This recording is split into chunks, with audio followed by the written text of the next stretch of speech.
We want to welcome everyone to a special edition of our R&B podcast because one of our friends here, Mr. Stevie Street, is celebrating his 28th birthday. I wish. Hey, Hi. wow, Jackie McGee's here. Wow. For your birthday, for your Oh, only you. I You and them appreciate to it so give much. me. Wow, I appreciate it so much. Happy birthday, Stevie. You Thank know I you. love you from across the water. And I feel the same way too. The love is going back. Wow.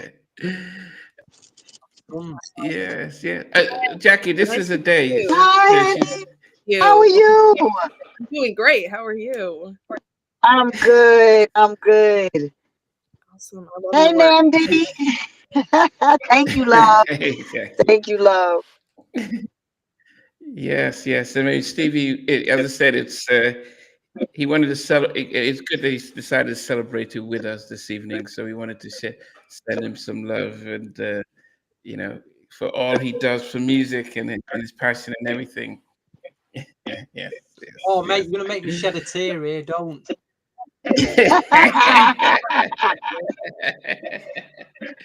yes, yeah, yeah. Okay, Jimmy Parsons, welcome. How have you been, Jackie? I mean, we haven't seen him, but I've been fine. I've been fine. Um, I already know I was supposed to have music coming out, and I didn't put it out yet. It's coming. It's coming. But I wanted to jump on because, of course, Stevie, you and Stevie bring so much to music right now. With the interviews and everything, and it's like we talk about all the time.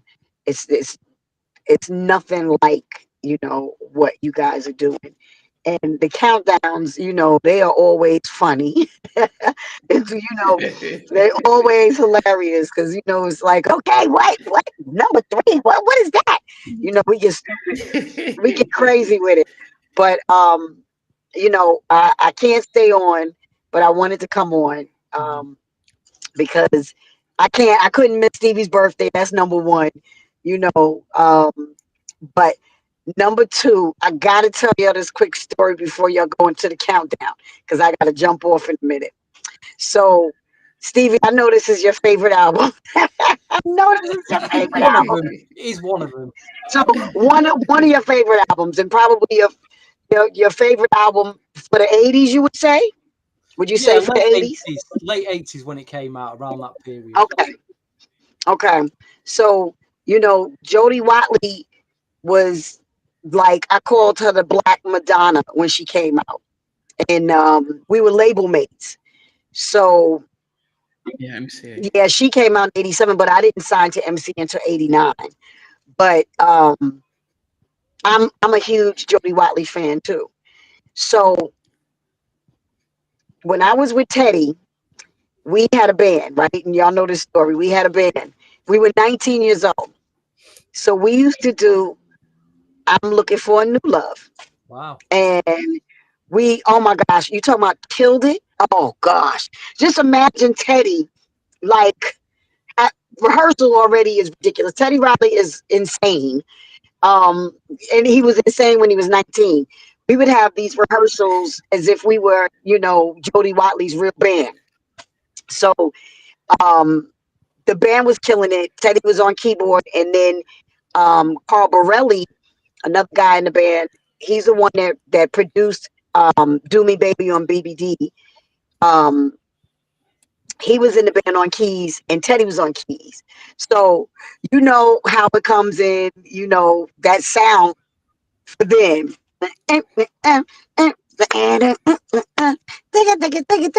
So I come out. Hey, we doing a show in Queens. And I'm like, how's everybody doing? And I slipped because the floor was Oh, like extra shiny and slippery. I slipped and bust my butt from the beginning of the song. When I tell you, Teddy Riley did not. He laughed so hard and so long, we had to start the song over. He was laughing. Nobody helped me up. But the crazy thing was they were still playing it though, rocking it, killing it. The whole band killing the song. And I'm like, really, y'all? Y'all really gonna just leave me down here? So I just started singing like from where I was. And I remember I think we did start it over because they were laughing so hard they couldn't get it together.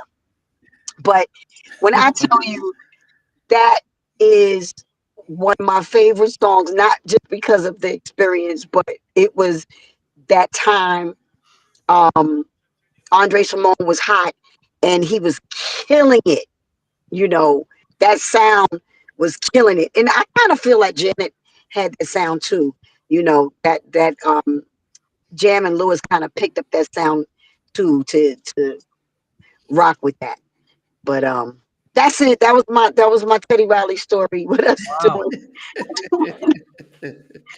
doing that song. Yeah. Did you ever meet Jody being on MCA? Yes, I did meet Jody. Sweetheart, beautiful person. Um, a heart of gold. Like you never got any. You know, she trying to be extra and all that. You know, we talked about it before. I told y'all the extra ones. Patty LaBelle, because you know we were all label mates. It was Patty LaBelle, Jody Watley, Stephanie Mills, Gladys Knight. Gladys was the worst. She was the worst one. Patty was a doll because I call her Aunt Patty to this day. Patty LaBelle was a doll. Jody, sweetheart. Um, Stephanie was a little weird back then. She was cool. Yeah, she was cool, but side eyeing you at the same time. Like, who are you? You know, and like y'all know, I'm from the Bronx and I lived in Harlem a lot of my days. So I wasn't that one that'd be like, oh, you gotta treat, Gladys a certain way, or you gotta treat this one a certain way. I'm like, don't get punched in your face. So I had to I had to be, I had to be that. Okay, Jack, you gotta remember you're an artist, But yeah, Jody, she was a sweetheart, sweetheart, and she worked her behind off. She was always a very hard worker. I loved her from when she was a Soul Train dancer. You know, Mm. Jody was it, period. Shalimar, they were soul train dancers first, and then there's Shalimar, and then it's, Jody doing her solo thing, which I thought was fire. And I was always a fan. So that's my Jody Watley story. Oh, one thing I want to say, Jackie, because you might, I don't know if you remember this, when Madonna came out with Vogue, you remember about 1990 video, and obviously it was reflecting like a dance craze in the gay community, wasn't it? So she brought out Vogue, and that dance style kind of blew up, but it was already kind of big in the gay and like black clubs at the time, the late 80s. Now I was watching a video, I think it's Still a Thrill, from about 87 from Jody Watley. If you watch that, she's voguing in that video. She sure is. And she's not getting, she's the dancer on Soul Train. Now, where did she get that from? Has someone trained her? She was doing it 3 years before Madonna, really. Well, with the Vogue dance, that came from the gay community. So when you think about it, even though Madonna came out in 84 or whatever, when did Madonna come out? Like 84, 83? Earlier than that, 82, I'd say. Oh, okay, she came out in 82. So Madonna was already out doing her thing, but Jody, she was a Soul Train dancer. So, when you go back to how dancers always really, get their new stuff, they go in the street. They go around the gay boys. The gay boys always know how to do them extra dances. So let me tell you, you go around them little gay boys. I didn't even know how to Vogue when it came out. And I was like, let me go find my little gay friends so I can learn how to Vogue. And I did. I was like, I got to learn how to Vogue. So I would go to the gay clubs in New York. I went to the Fun House, and it was the Garage. The Garage was a little too wild for me. The Fun House was, it was good. It was fun. So that's where I think that I'm almost positive that Jody learned from, going to street dance or whatever, going around her gay friends. And Madonna, to me, Madonna, they gave that to Madonna. You know what I mean? Like, okay, we're gonna have some choreographers come in and y'all gonna do Vogue, because she had all the little gay boy dances. So, they Vogue. So for her to do a song called Vogue, and then they do it and everybody strike a pose and all of that, and doing, the stuff with their hands, whatever. She learned that from them. So she wasn't first. I'm with you. I'm with you 100%, Stevie. She wasn't first, of course. It's just something I noticed when I was watching the videos. I thought, hold on a minute, it's 87. She's actually voguing. She's done all these like ballerina dance moves. Then she's like, Yeah. oh, she's actually voguing in this video way before Madonna. But I'm sure they were probably hanging around the same gay and black nightclubs in New York or something on the Lower East Side. I don't know. Probably were, Yeah. Yeah. But listening to the album, because I hadn't really listened to it in a long time, there were elements I thought that actually it did sound like what Madonna took on. A very similar sound. I don't know. I don't know who sort of copied who, but it felt like it was if Madonna had sang the songs, I wouldn't have said, why is she doing black R&B? That's because on one of the tracks, there's a guy called Patrick Leonard who did a lot of the mid 80s Madonna stuff. He produced one of the tracks on this album. So we'll get into that anyway, Namdi. We will get into that. Okay, most of all, yeah. Okay, yeah. Pop rock Madonna inspired. That's what I wrote down one of the songs there. Yes. Wow. Yeah, well, Definitely, Jackie. they're before I jump off, because I got to jump off before y'all get started, because I'll tell you I'm my number one and I'll mess it up.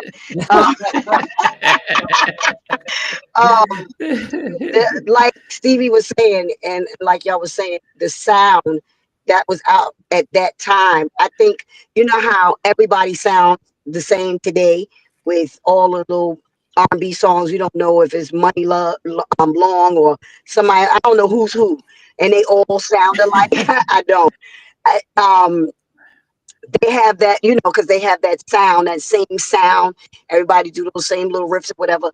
I feel like what Madonna and Jody and all of them were doing was an era for that sound. You know what I mean? Like the late 80s was definitely, the mid to late 80s was definitely that sound. And, even the little dresses, the dresses and the Doc Marten boots, the skirts and the Doc Marten boots and all of that. It was a trend. It was a trend, and MCA was a huge company. Then their black department was really huge then, so they were able to push, Jody Watley and take her pop. You know what I mean? So, yeah. That's my take on it. Definitely. Wow, Jackie, I know because you did. Yeah, I know you had short time, but it was definitely good, at least to meet, to say happy birthday to Stevie, but also get to meet a day as well. It's very nice to meet you. Nice to meet you too, honey. Lovely to see you. Have fun with the guys.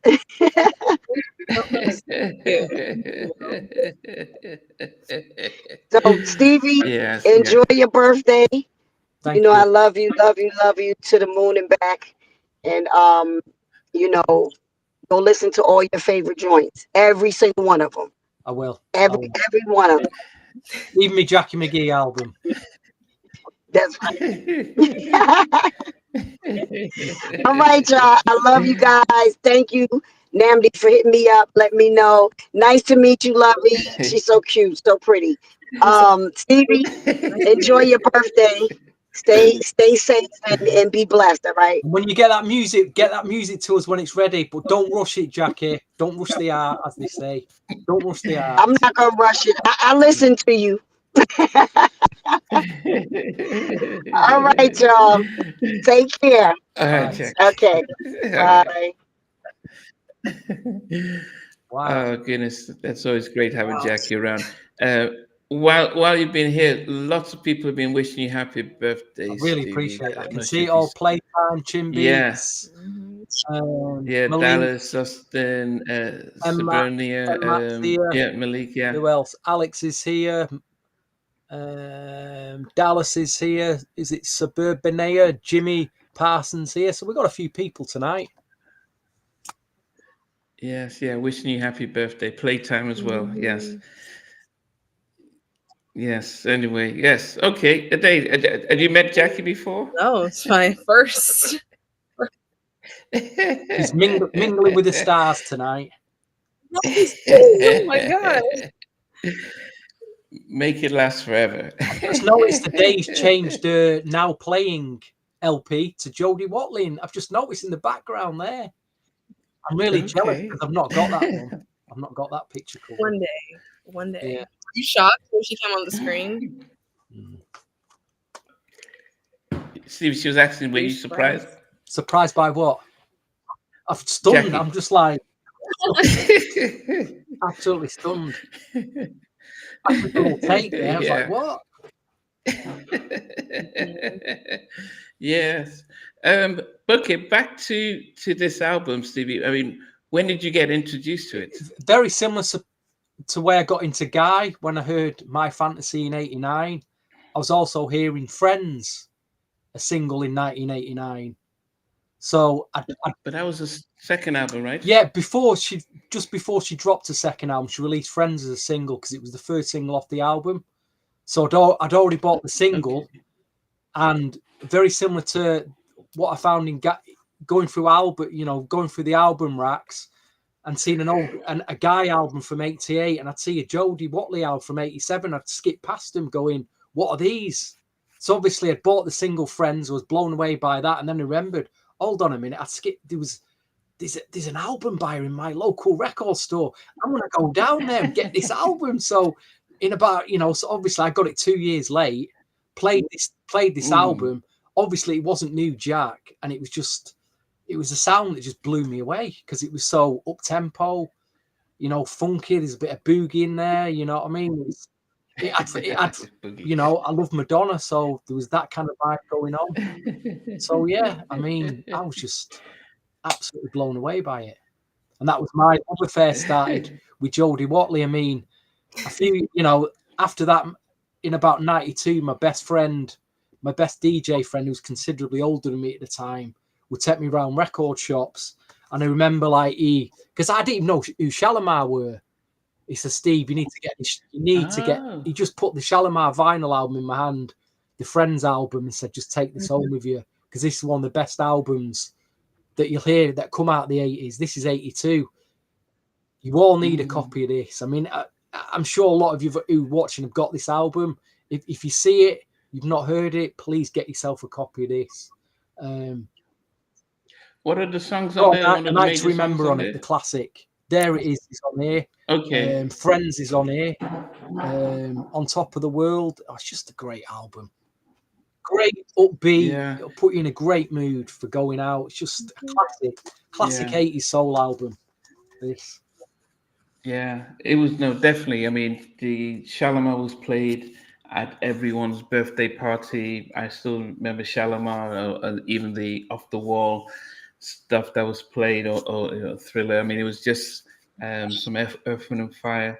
Such an amazing vibe. I think there was that sense of what she's left the group kind of thing when she did leave. And took her time and reinvented herself. So one of the good things is that when she left, she didn't stay in that lane and sing the same type of song. She kind of completely reinvented herself with the style, the image, the looks, because she doesn't look like the girl from Shalimar. She actually, I daren't say, but she looks slightly strangely older in this than what she does several years later. Here she looks so young.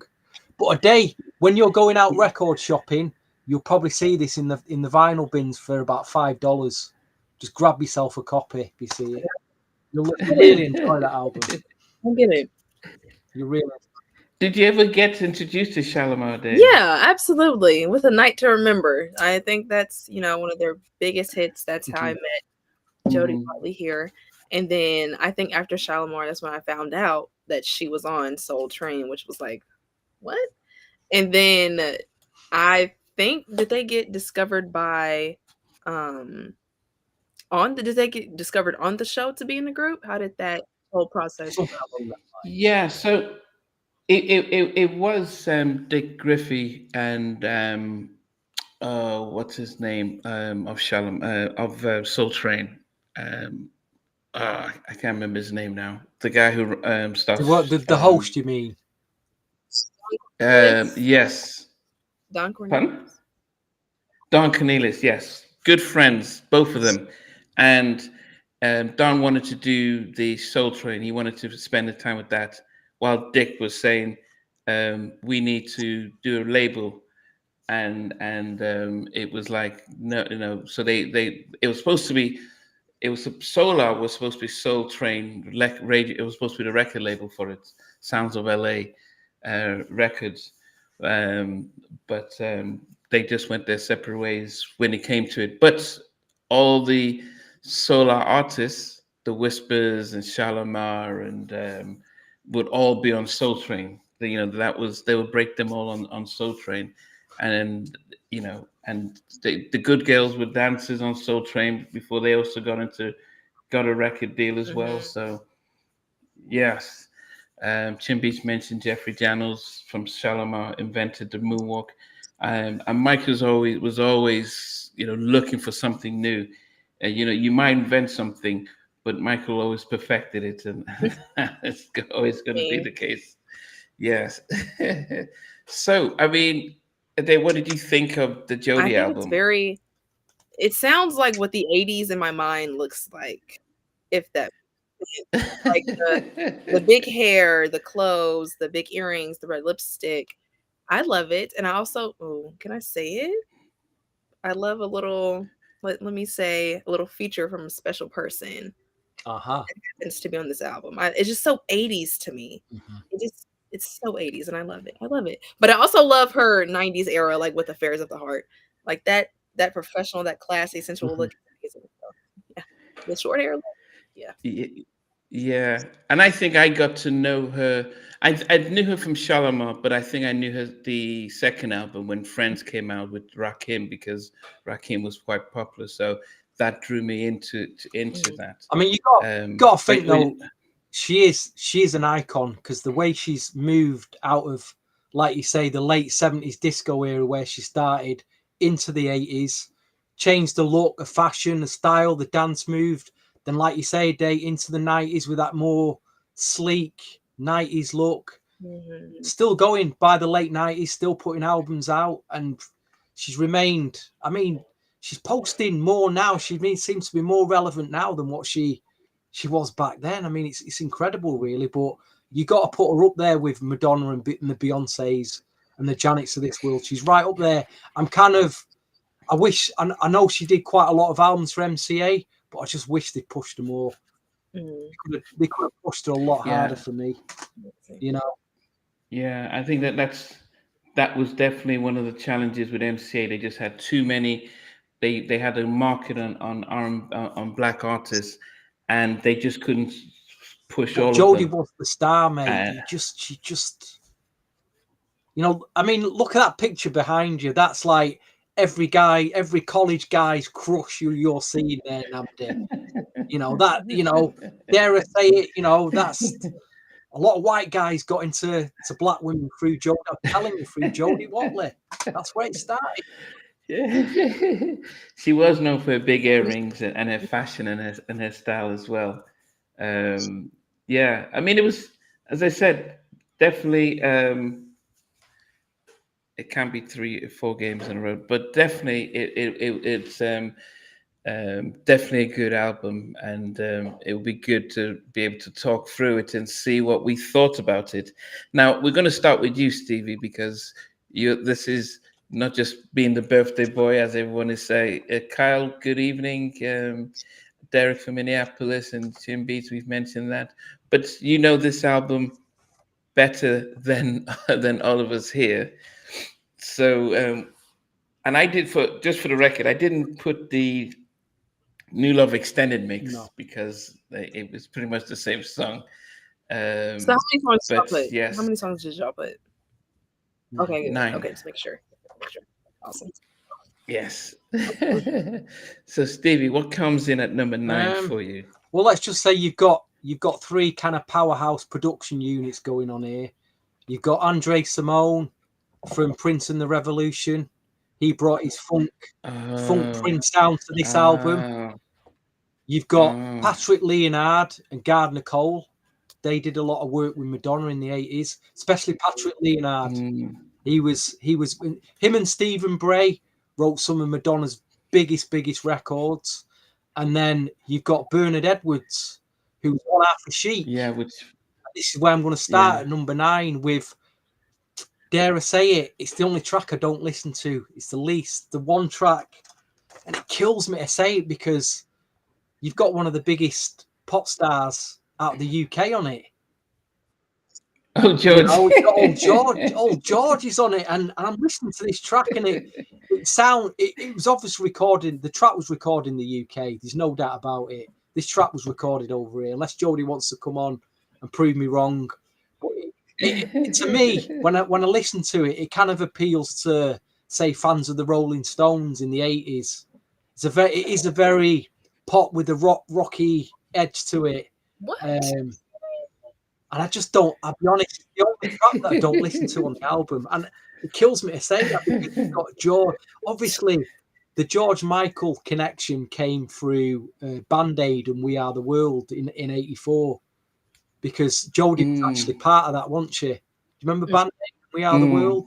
She joined all them British pop stars in that song and that tribute, and I think they developed a friendship from there. And that carried on into this album. So, Learn to Say No, the track I don't listen to, starts off at number 9. Okay. Dave, what did you think? Oh, Stevie, I'm shocked. Well, my number 9 is Love Injection. What? Well, to me, this album feels almost like a dance 80s club album. It is a dance club 80s album. But that song didn't make me want to dance. Because it's funk, it's a lot slower. And again, there's a bit of live drumming going on in that. Bernard Edwards produced that track. So the tracks that have the like Learn to Say No, Don't You Want Me, they've all got, proper live drumming in it. So they're a bit more slowed down than, say, a programmed drum machine. But I understand, but I love that record. I do expect this cat to be all over the place, because Namdi's probably only played this in the last 2 weeks. You're new to it, so I can't really. We can't roast you too much on here for that. I think for me, I had to agree with Stevie for number 9. I mean, George, George is amazing. The stuff he did with Wham, his solo stuff. He's such an amazing, soulful singer. I know people are angry that he won R&B male performer in the Grammys. So keep it, in '87. But when this track came on, I was like, wow, this is. It felt like it was the song sounded all over the place, and it didn't suit his chilled sort of vibe and stuff. So yes, it is probably the only one out song that I liked the least from the album. But yes, so it wasn't about being George. I just thought George's duet with Aretha Franklin much better. His stuff with Whitney, so he can fit in. It's just that the production was just here, helter skelter and stuff. Yeah, this is the credits for Learn to Say No. It was recorded and mixed at Karaoke Recorders, Los Angeles, and Sound West Studios, London, England. Okay, it kind of makes sense where he might have done his vocals here. Interesting, yeah. Yeah, I mean, I heard Nada Wada talk about when they recorded the song with Aretha, and how nervous he was, and he wanted to keep redoing his vocals over and over again. but Nada said the first take was so amazing, but he just felt so intimidated with Aretha that he kept wanting to do more.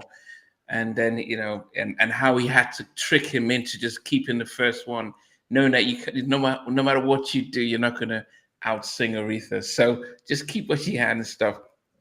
But yes, definitely. Okay, Stevie, let's get to number 8. And just as so my team, Liverpool, were winning 2-0 against Atletico Madrid, and they then lost 2 goals. It was 2-2.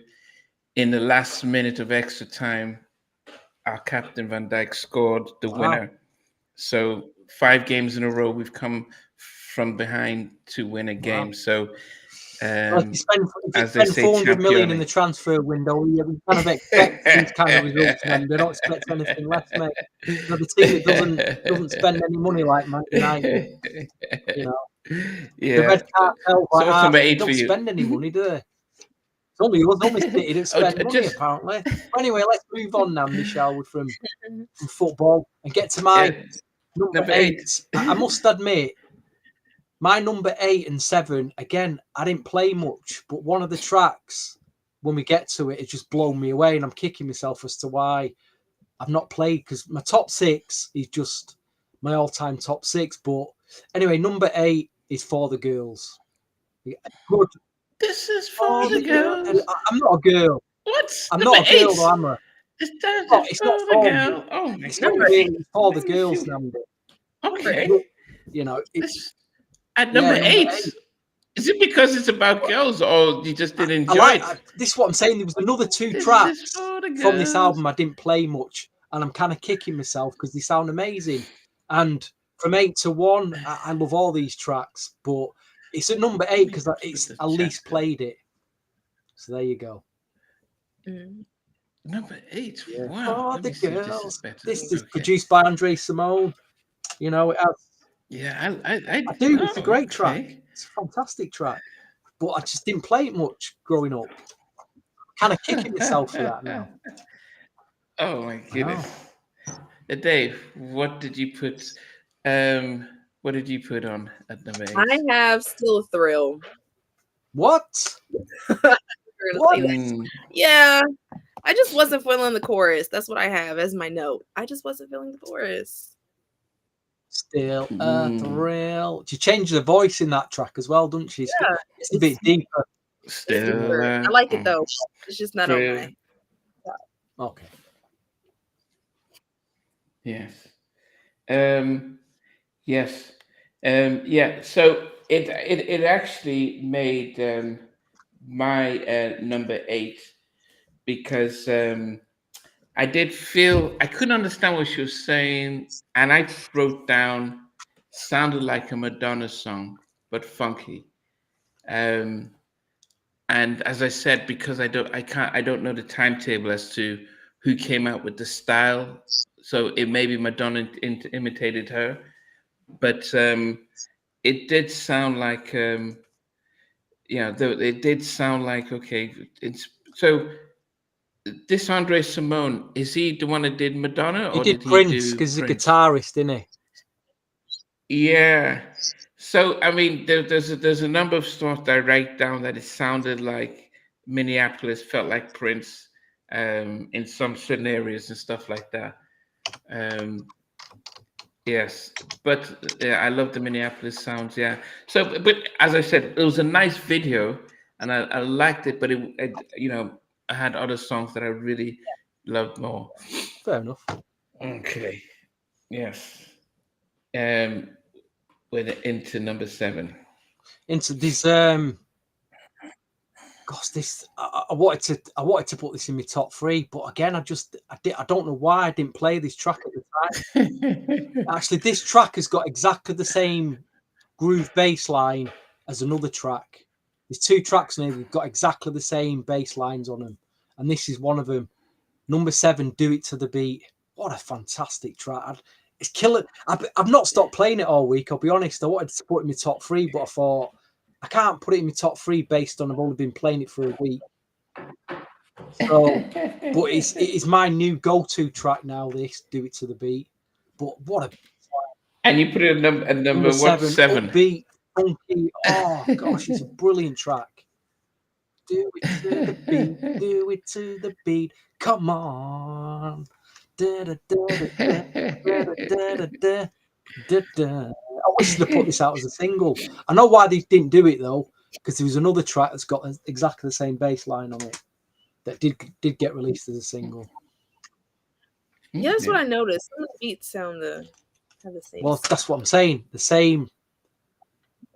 I think the other track is it's exactly the same as Some Kind of Lover. When you listen to the two bass line grooves, they're exactly the same, and they're produced by Andre Simone. You could seamlessly mix one into the other quite easily if you wanted to do a good mix, do a good 10-minute mix. What about you, Dave? What did you put in? Number 7, I have For the Girls. Although it's For Us, My Kind. It's just I have other favorites that I loved more than For the Girls. Then what? This? You said which one? Oh, I said For the Girls. This is my number 7. What was the one that you had for number 9? For 9, I had Still a Thrill. And 8 was Love Injection. Love Injection. Okay. Oh, was it Stevie that had For the Girls at number 9? No, I'd feel For the Girls at number 8. Learn to Say No. Learn to Say No was at number 9. Okay. Number 7 for me was that Do It to the Beat. Do it to the beat, as you said. I didn't put much on that. I just so the first 3 we put exactly the same tracks, Namdi. It seems strange, but as I said, no, not the first 3, because your number 9 is a little bit 8 is a little bit higher for me. What did you put number 9? Learn to Say No. No, my number 9 was Learn to Say No. Yes, 8? But number 8 was Still Thrilled. You're kidding me. But you had For what's the your number 8? Yeah, For the Girls, yeah. I had it a lot higher than yours. Right. So fair enough. Yes. Well, okay, number 6. Number 6, it's the only track produced. Let me just double check before I don't want to get this wrong. I think it's the only Patrick Leonard track on the album. And it was one of the singles. And it's got my good friend Gardner Cole, who sings backing vocals on the track. Bruce Gattaish on guitar. It's Most of All. Why is it only number 6? I know. 6. I know. It's a great record, isn't it? Oh, so melodic, and I love the way it starts as well. Oh, it's difficult for me to say. You got, my 6 to 1 at any of them. They're all killers for me. They're all my favorites. Oh goodness! Yes. I mean, I think the thing is that when you're reviewing an album that has 9 songs or 10 songs, it's like, yeah, we like the album and we like the songs, but there are favorites and preferences as opposed to slamming any song. But it's very interesting to see. I'm sure everyone will be surprised with what my top 3 are. But anyway, you're next. Number 6, I have Do It to the Beat. I feel like Just do it to the beat. Come on. Right.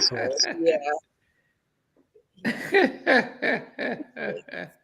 I mean, it's the thing though, Namdi. It's all right saying because to me, it's all right saying this is my favorite track or these are my favorite tracks, but then you've got the tracks that you play the most.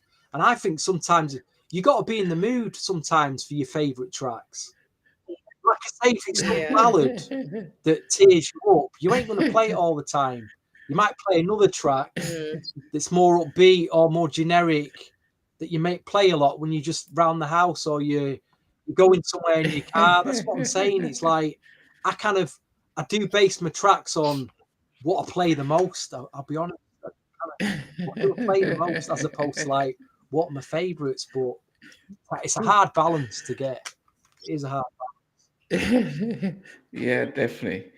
Well, number 6, I had I put down felt like a Prince record.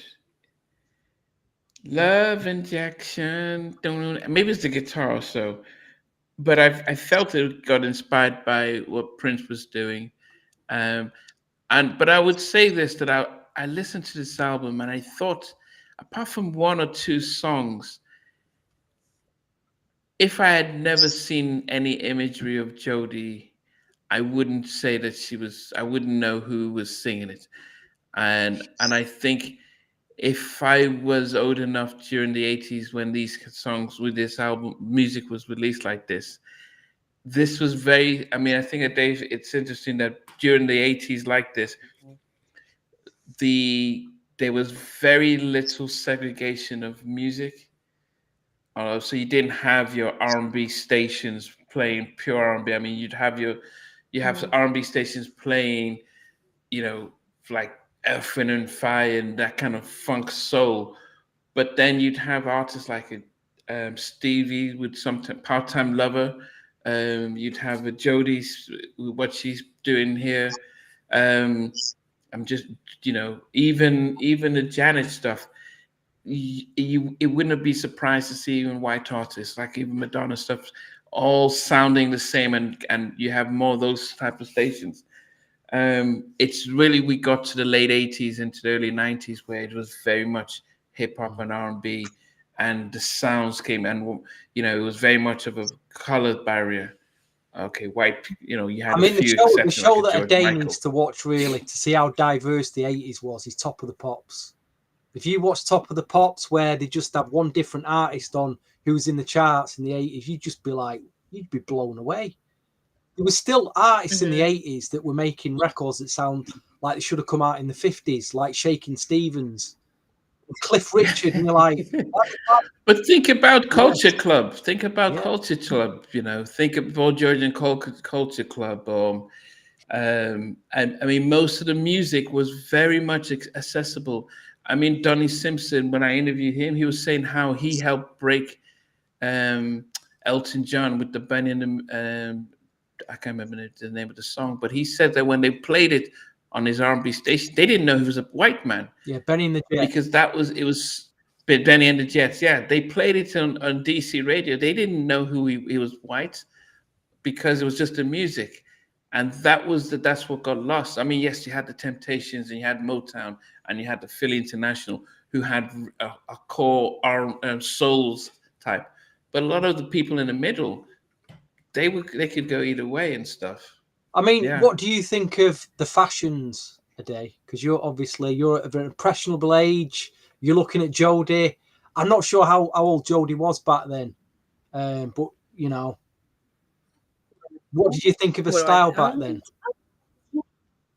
I love a big hair, as you can see. And I think I'm taking a break from big earrings because they pull a little bit on the ears. I love I literally wear, if I wear a lip gloss, it has to be pigmented, with a red or a pink. So I love that. I love the jean outfits that she has. But like I said, my favorite era of her was that Affairs of the Heart cover. It's very classy, isn't it? It's a very classy look.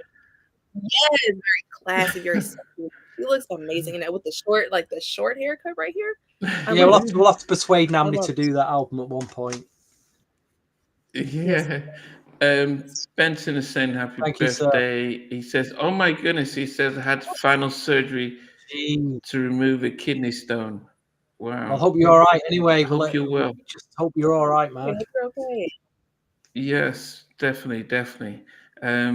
Yes. Oh, Stevie. So what number? We're number 5, right?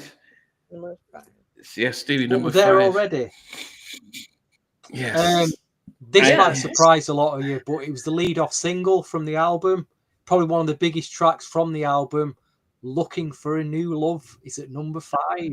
I'm looking for a new. The only thing I can say about it's got a great key change. The chorus is great. It's them big, heavy, clumpy drums that just date the track so much now. Boom, boom, in there. And that guy at the beginning of the track, there's like a shout. I'm like, oh no, if only they just took that bit out. But I remember thinking that when I actually bought the album about 1989, I thought that sounds a bit dated. That even it was, you know, because we was listening to New Jack then, and then you hear this and think, oh, them drums are a bit clumpy. But it's the song's brilliant. The key changes in it are brilliant.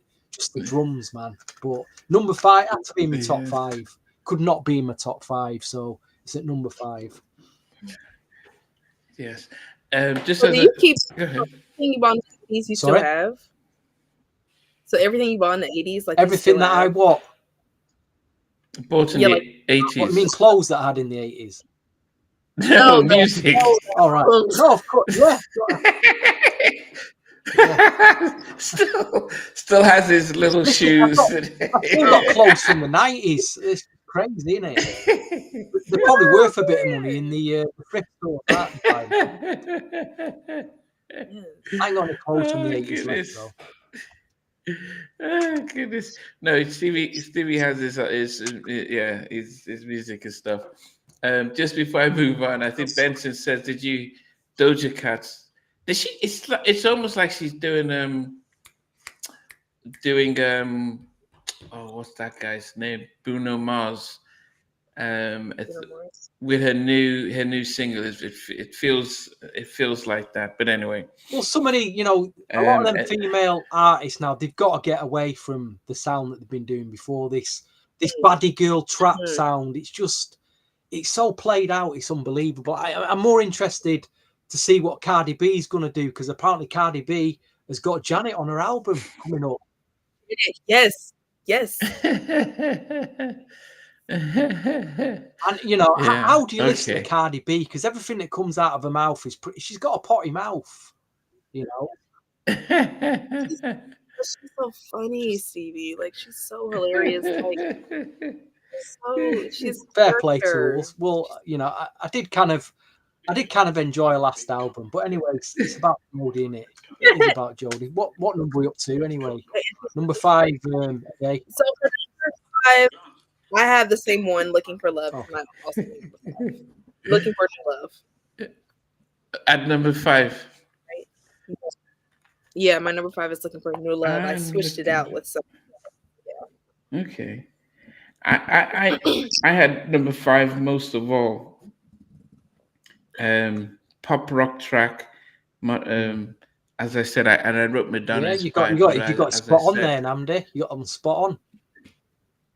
Yeah, I put it down there. But, you know, don't get me wrong. I went to boarding school in Nigeria in the mid 80s. You never went. Like a virgin. You really went to boarding school, Namdi? Yeah. Most. This every podcast. What, you really went to boarding school?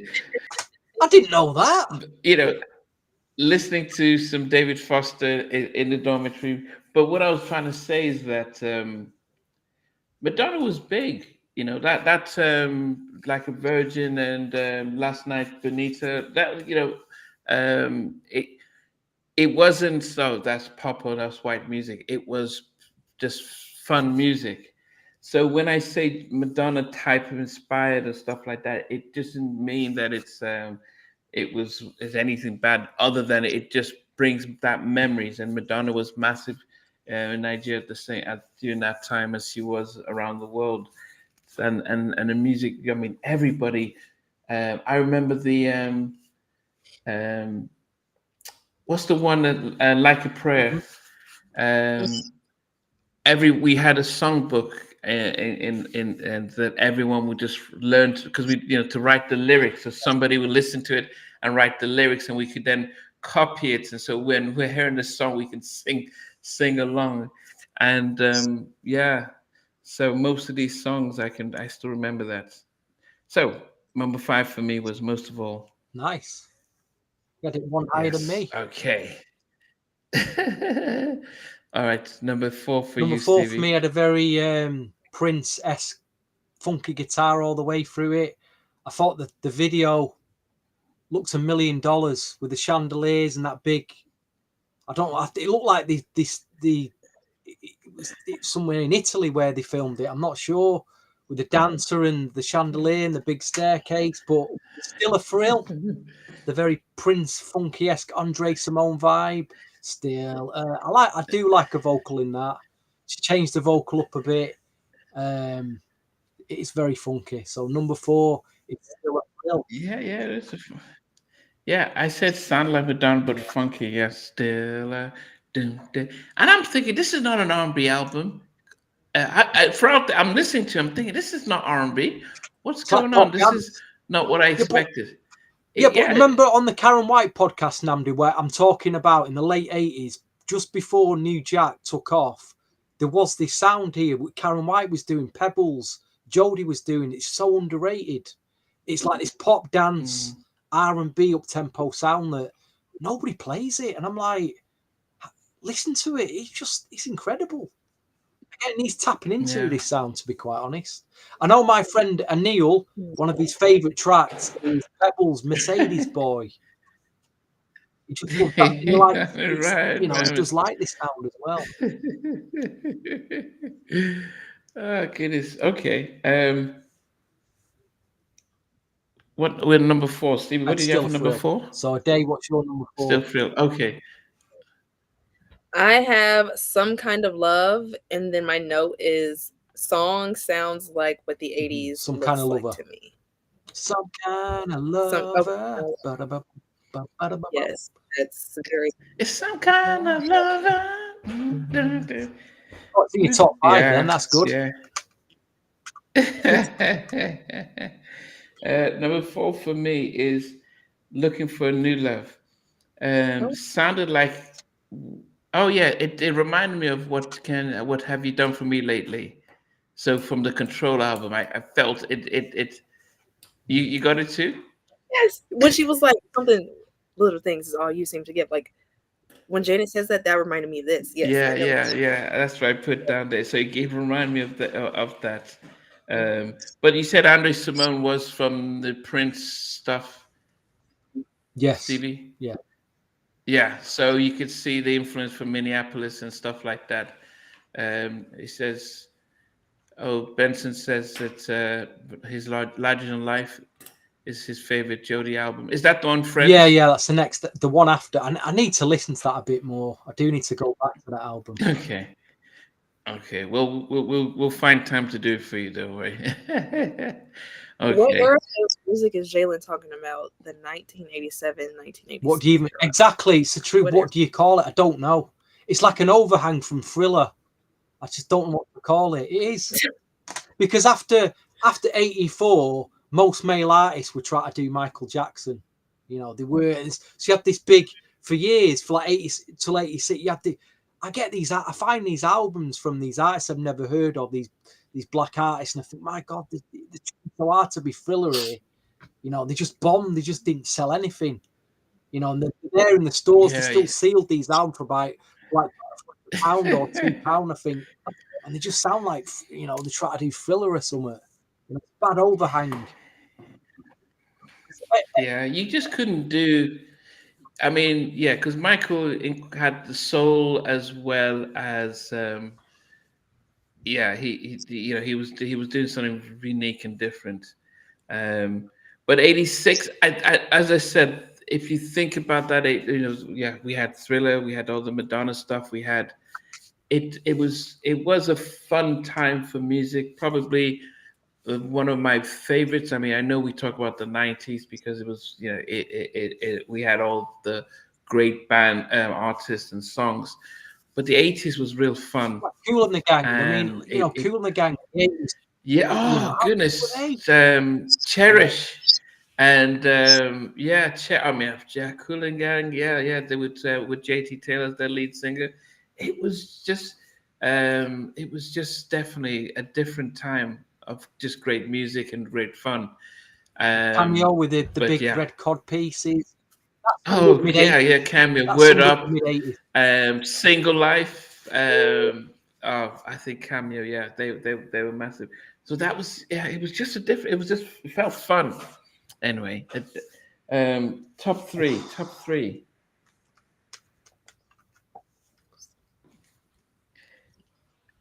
Top three, Stevie. I think this is the funkiest track on the album, and I love a vocal on this and what she's singing about. But Love Injection makes my number 3. I got a love injection. Love injection. And then drums at the beginning. Boom, proper. The drumming's great on it. It's a great track. Wasn't a single, but I really enjoy this track. You know, as an album track. Very funky album track. Okay, I need to confirm. Yeah. Okay. What did I write down there? So Dave, what is your number 3? Go ahead. The day. Yeah, Lionel Richie was huge as well. I feel like I should have put this at number 1. I don't know. Okay. My number 3 is Most Evolved. However, it should definitely be higher on my list. I love that song. I feel like it's a little teeny tiny bit different than each of the songs. Like you said, Stevie, I love how the song starts. I just love Most Evolved. I love the message of the music. I should have put it higher, but that's my number 3. 3's a good. You know, I had it number 6. You've got number 3. That's even better. I think I know what should be number 1 on this album. There's only one track that should be number 1 on this album. No. Well, we'll find out. We'll find out. For me, number 3 for me, if I say that if you had Carlton from the Fresh Prince dancing to this song, there's one song on this album that I could just see him doing his Carlton dance. Which of the tracks do you think I'm thinking of as my number 3? And I've written down Happy Song. It's one of the ones that lifts me up. Some Kind of Lover? No. You've already picked Do It to the Beat, haven't you? Is it Some Kind of Lover? No. Don't You Want Me? I just love great the song. record. Don't You Want Me? Dun, dun, dun, dun, dun, dun, dun, dun, dun, dun, dun. And then the way she's singing it too, I'm like, wow. And so this was, I loved it. This was really upbeat and really, I just felt happy listening to the song. And did they do a video for this? Yes, the video is amazing. You've got to watch the video. Okay. I need to watch the video because I really felt it in that. And I loved how she sang through that. Completely opposite from how she sang on Still Thrills. I'm just thinking, is there anybody in the comments tonight that understands filmmaking? I know that's a lot to ask, because look at the fonts that were made in 80s music videos compared to today. You look at the way they make videos and the look of them, it's like just like they've been shot off your iPhone or something. Whereas you look at an 80s thing, it's just got a feeling to it. I can feel the font of what they read. But it sums it up in that Jody Watley video, Don't You Want Me? You just see the font of the way it's recorded. Yeah, I need to look at that. It looks amazing. And it's only at number 3, Namdi, in your chart. Well, I think my other 2 songs I love better. Okay, what's your number 2 then? It's the song that it's got exactly the same bass line as Do It to the Beat, and it's Some Kind of Lover. Oh, wow! Some Kind of Lover. Bum ba da bum bum ba da bum bum bum ba dum bum bum. Some kind. Oh, what a track! What a track this is. This is the song where Jody can let loose with the dancing. I think on this track. Can really let loose with show off her dance moves. And the 12-inch extended mix is incredible. Get the 12-inch as well. Mm-hmm. I need to see. I didn't even check which videos came out and stuff like that. I need to check what. Don't videos You Want came Me? out Some Kind of Lover. Not Love Injection. Still a Thrill. Looking for a New Love, and Most of All. So there's quite a lot there to get through. Mm-hmm. What about you, Dave? What Number did you two. have? Oh, should I switch? My number two is okay. So my number two is "Learn to Say No" featuring George Michael. I love. I'm so glad you didn't put it number one. I'm so happy that you didn't put it number one. Yeah, because of the rock and roll essence of this song. It's just like a love letter to the rock of the 80s. Like, I Fair love enough. it. Fair enough. No, No, if you rock like that, stars. fair enough. I think what it was, because me and Andy grew up in the 80s and it was rock dominated that we wanted to get away from it. You know, you know, in the 80s, it wasn't. We had Van Halen. We had a number. Glam heavy rock, and you got it thrown down your face. Kiss. Yeah. You know, It's just that I felt like they wasted George Michael on that diss track. Yeah, I do. Totally. I felt. I mean, he was amazing. I mean, all the stuff Prince was doing about music, you know, about being signed to contracts, and what Michael later did. George was one of the first on Sony. He went on strike because he realized the same thing. But they destroyed his career after that. But soulfully, he was just on another level.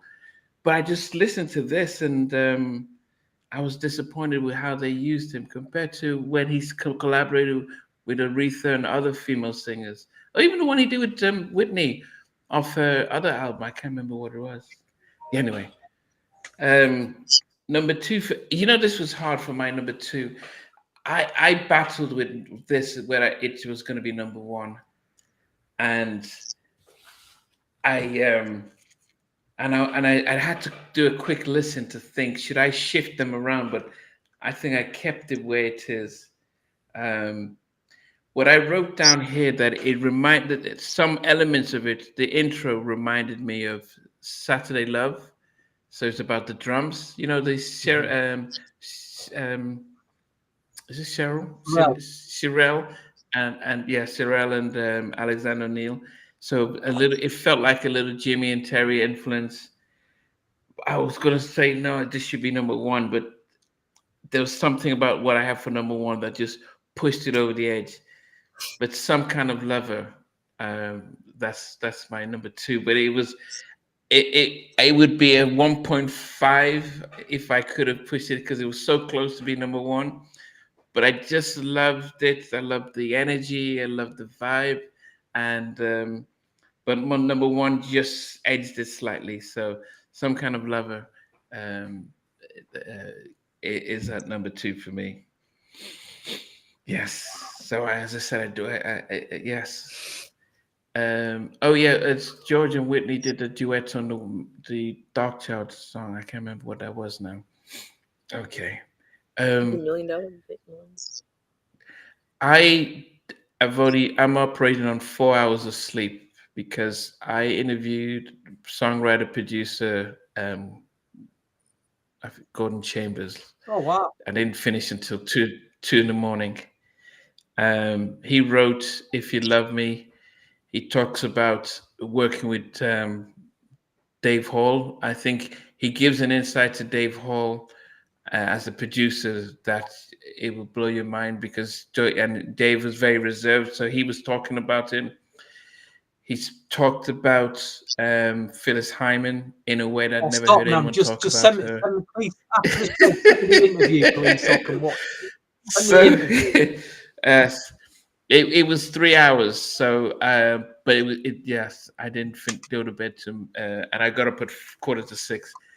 Andrew Knight saying happy birthday, Stevie. Thank you, sir. Yes. Okay, Stevie. So from number 9 down to number 1. Playtime asked, do I remember a group called Ultimate Chaos? I'll tell you what I do remember: a bunch of kids singing a song called Hoochie Booty. That's what I do remember. Yes, J.R. loves that song. Oh my God. I mean, it was so funky back then, but like, come on, you're a bunch of kids. You may be young, but you weren't ready then. You weren't ready. But Casanova was, yeah, they're kind of like the Boys, but not as good. not as good, but I do remember it. Anyway, number 9 was the duet with our good friend, UK friend, George Michael, Learn to Say No. And I had to say no to that track. It ended up at number 9, unfortunately. The track I don't listen to. Number 8, For the Girls. Number 7 is a track that if we did this a podcast a year from now, I'd probably put in the top 3. Do It to the Beat.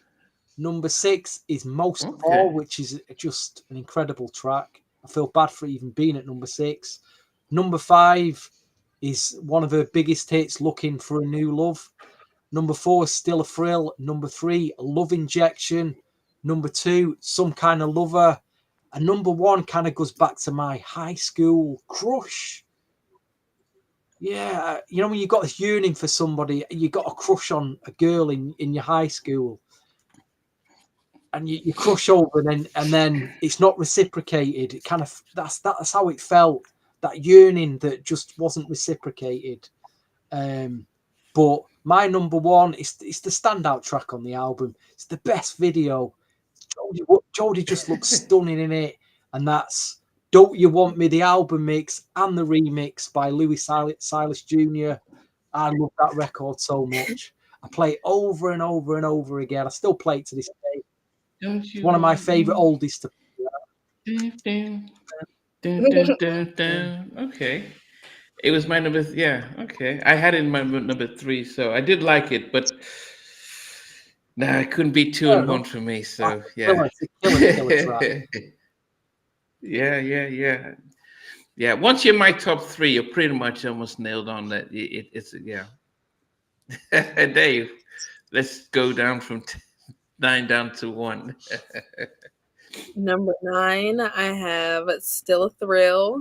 Number 8 is Love Injection. Number 7, For the Girls. Number 6, Do It to the Beat. Number 5, Some Kind of Lover. Number 4, Most of All. Number 3, no, Most of All was number 3. And then number 2, Learn to Say No, featuring George Michael. And it's Stevie. It's very interesting. That was your story of what you think of the song, but mine, I got ready for this podcast, for this show, should I say, to this song, because it's just like, you know, you're looking in your mirror, you know, you're a girl, you're finishing your face routine, your hair, and it's like, yes, today I do want you. So number 1 for me is Don't You Want Me as well, because I love the music video. That's a great pick. Don't you want? Okay. That's a good chart. That's a good chart, considering that you probably don't know the album too well. You know, good chart. Very good. No. Yeah. As I said, I had it number 3. Okay, let me. Mine number 9. Learn to Say No. Hey, Chris Watson. Number 8 was Still Thrill. Number 7 is Do It to the Beat.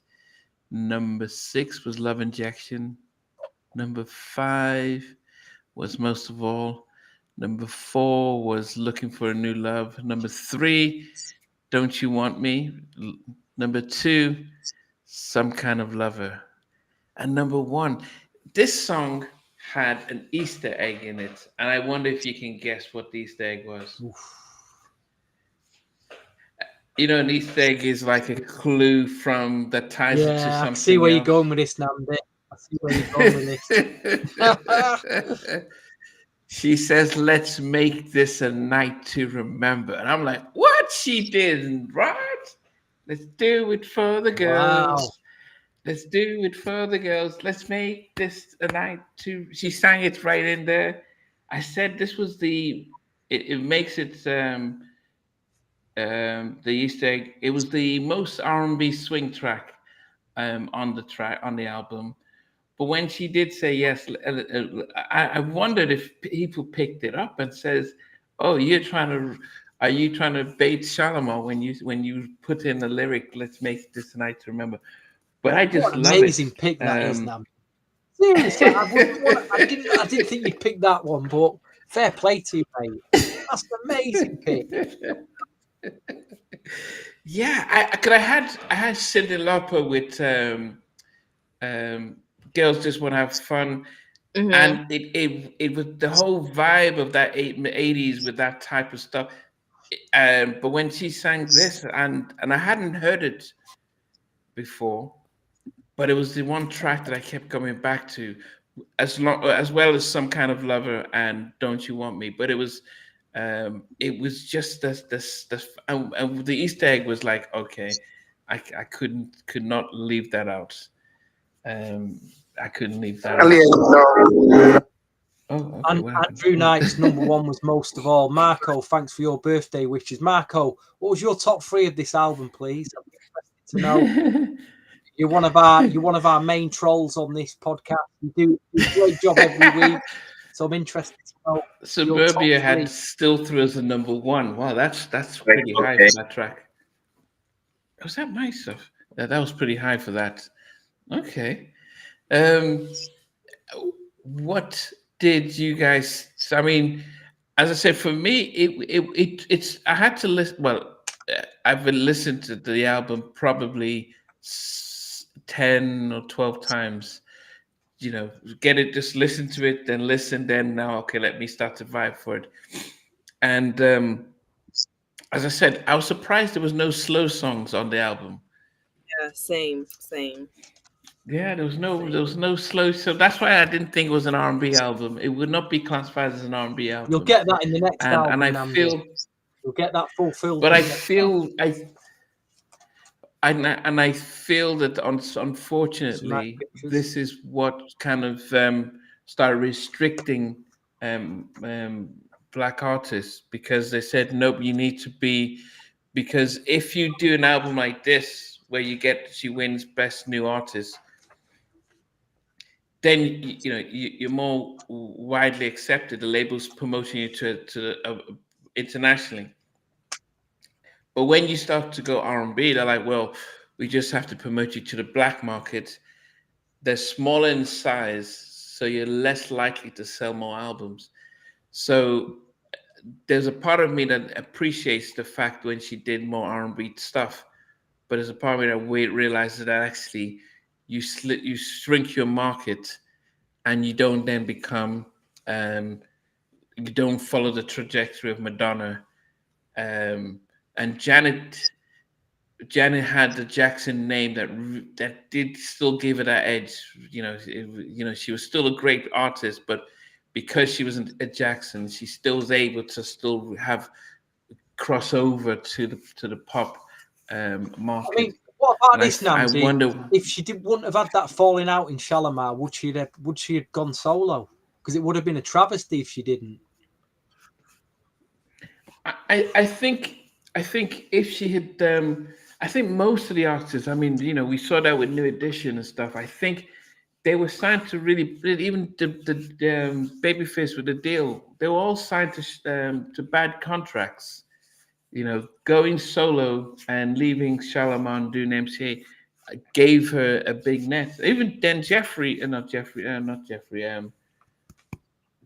No, it was who was his lead singer? The male, I've lost his name now. The lead of Shalimar. Howard Hewitt. Well done. Yeah, he like, oh, we need to go. He had to give one more album with solo. Then he was able to go break free and do his own solo stuff.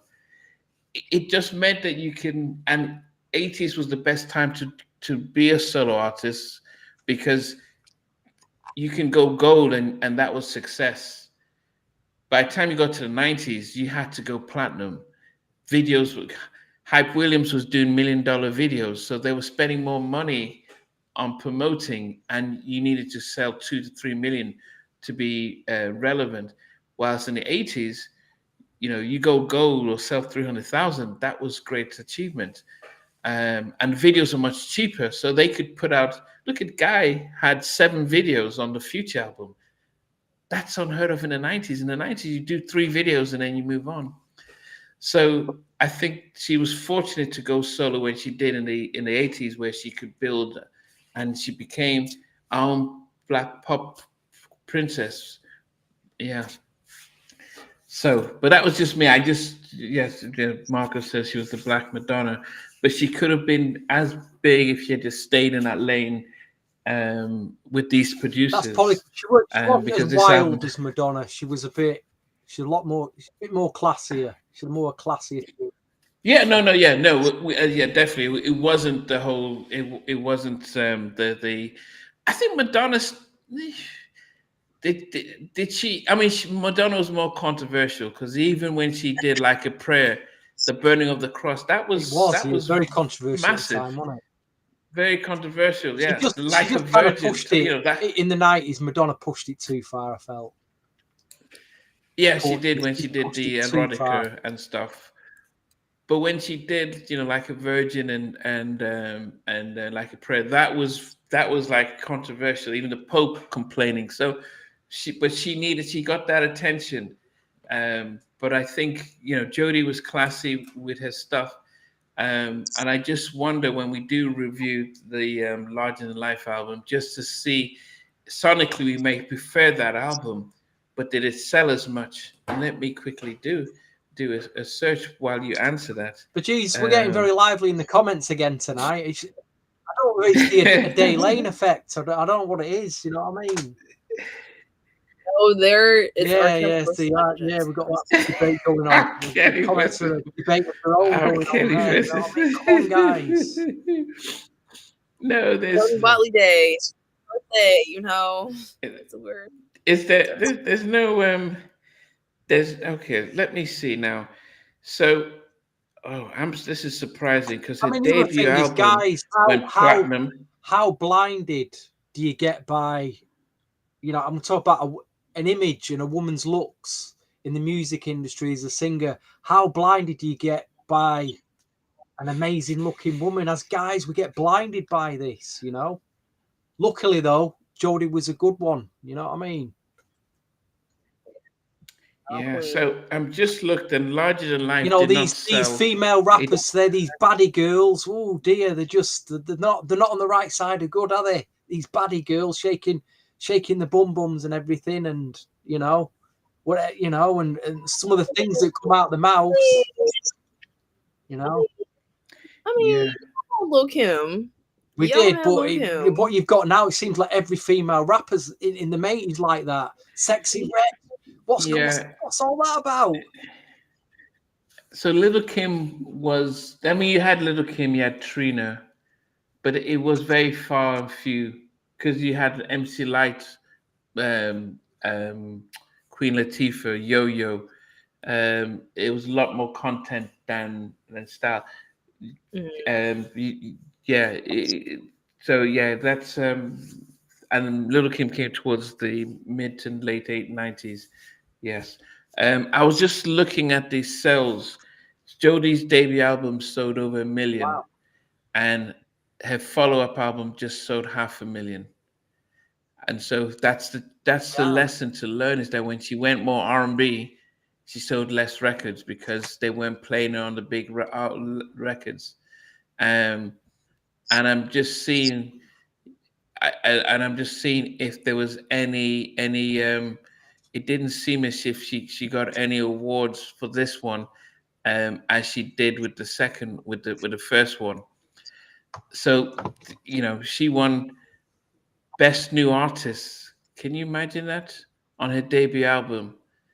So it's one of the things just to listen to, just to see that Jody's second album sold less than the first. I think as well this as album, and Pebble. in terms of music buyers, covers all bases. You're going to get the pop audience buying it.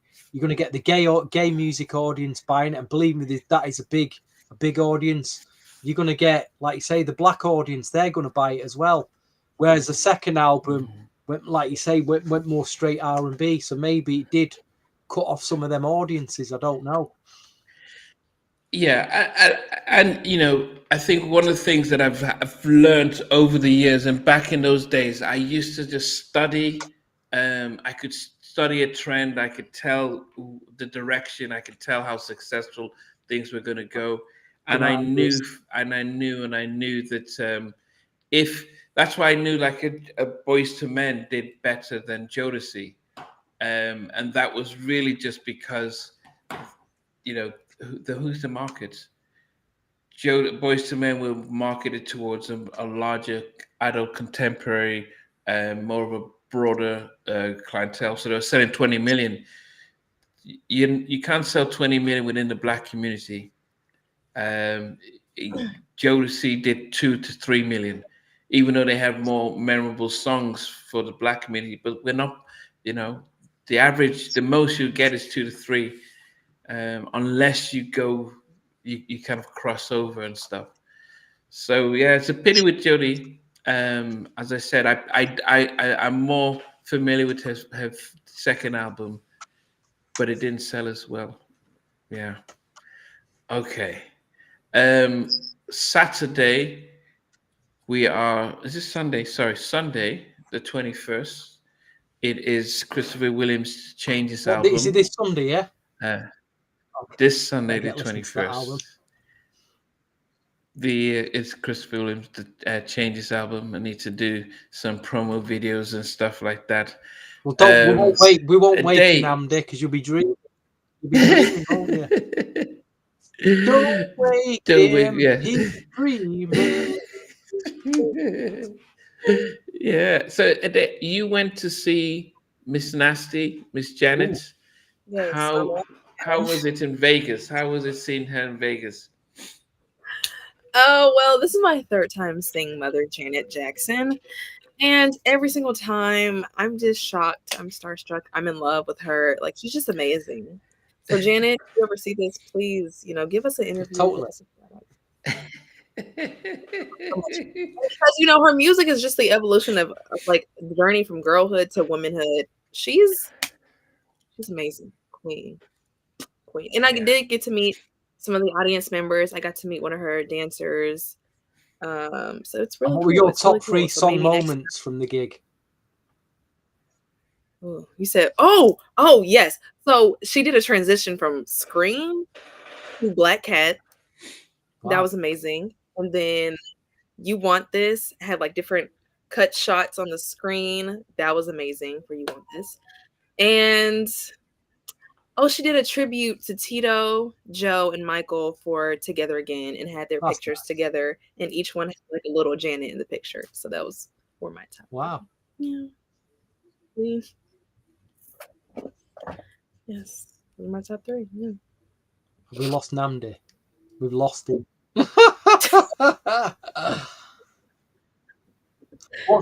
What's the next thing you're going to go to then? Next concert, we have Brandy and Monica at the end of February, but Kofi, who I'll be interviewing Friday, he's coming to Nashville, so I'll see him in Nashville, and then after him, I see Brandy and Monica. Brandy and Monica, gosh, I have seen Brandy live. I've not seen. Yeah, I've seen. You have? Live. Which era? Which era of Brandy? It's about 7 years ago. She came to Manchester, okay. So it was good. It was very, very good. She's professional. Good. You'll enjoy that. Yes. Yes. Yes. Okay. My mic went mute, and I didn't know.